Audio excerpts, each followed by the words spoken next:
Inaaway na kami ng gusto ng gobyerno natin. Sobra-sobra na. Listip to ni. Hindi ba yun sa akin, mga training, mga paggawa na. Loton. Lotion. Kaya si Vic sa dagat na muna ng Las Piñas pumapalakot ngayon. Pero kahit dito, ramdam na ang epekto ng reclamation.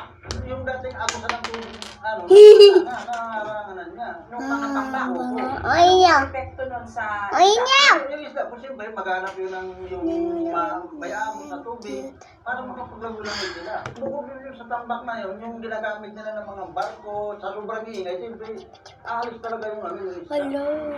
Doon sa mga nagsasabi na Kinakabahan ako. kailangan kasi ng reclamation kasi kailangan madagdagan yung lupa, kailangan yan papayuan ng mga bagong negosyo. So sinasabi ho nila sa pangkalahatan, mabuti raw yung reclamation na yan. Ano masasabi niyo doon? Hindi po mabuti yung reclamation kasi po unang-una, pinipirwisyo natin yung kalikasan. May Saka yung gosh. kabuhan ng mga mangisda.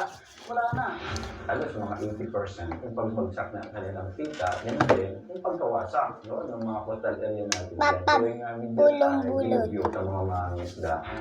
Panahon pa lang daw ng mga Kastila, meron ng mga isinagawang reclamation project dito sa Pilipinas. Noong dekada 70 naman, nireclaim ang nasa 660 na hectares ng Manila Bay para sa pinapayuan ngayon ng Cultural Center of the Philippines Complex, ilang malls at business districts.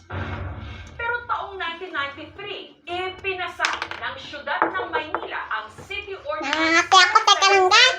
7. Siyang nagbabawal sa anumang klase ng reclamation sa Okay Maynila. na. Pero nitong 2011, napawalang visa yon.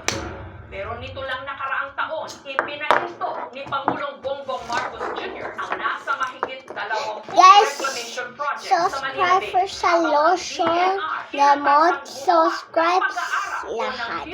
Subscribe kayo sa ni Alshon